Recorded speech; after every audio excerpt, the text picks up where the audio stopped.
সম্পর্কের সমীকরণ অনেক সময় বড় অদ্ভুত হয়, বিশেষ করে বাবা আর সন্তানের সম্পর্ক। কখনো সেখানে থাকে বুক ফাটা ভালোবাসা, আবার কখনো এক অন্তহীন দূরত্ব। আজ আমরা শোনাবো এমনই এক বাবার গল্প, যিনি আজ একাকিত্বের কাঠগড়ায় দাঁড়িয়ে নিজের অতীতের মুখোমুখি।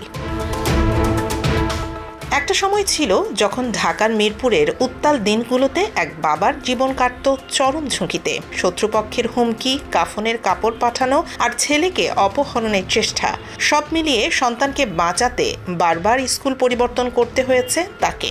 স্কলাস্টিকা থেকে হিট বাংলাদেশ, কসমো থেকে সাভার, নিরাপত্তার তাগিদে কেটে গেছে একটি বছর।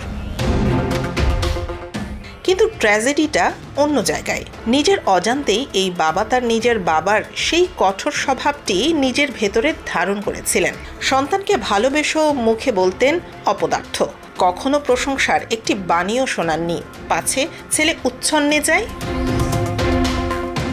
তবে বাবার এই কঠোরতা ও প্রতিকূল পরিবেশকে জয় করে আজ এক অনন্য উচ্চতায় পৌঁছেছে সেই সন্তান। সমস্ত বাধা পেরিয়ে সে সম্পন্ন করেছে bachelor of science George mason university থেকে ল অ্যান্ড ক্রিমিনাল জাস্টিস এবং ইনফরমেশন টেকনোলজি নিয়ে পাশ করার পর সে ইতিমধ্যে কাজ করেছে আমাজনের আইটি টিমে, আর বর্তমানে যোগ দিয়েছে টেক্সাসের ওরাকল অফিসে।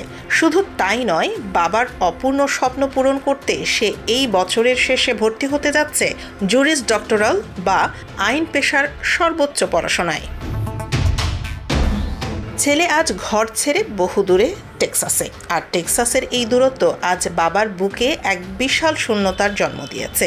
একাকী ঘরে বসে আজ সেই অসহায় পিতা ভাবছেন, কেন সারাক্ষণ বকাঝকা করতেন, কেন একটুও বকি টেনে নেননি। পৃথিবীর সব বাবারাই হয়তো তাদের সন্তানদের এভাবেই আগলে রাখতে চান, কিন্তু প্রকাশের ভুল তরিকা কখনো কখনো তৈরি করে দেয় যোজন যোজন দূরত্ব।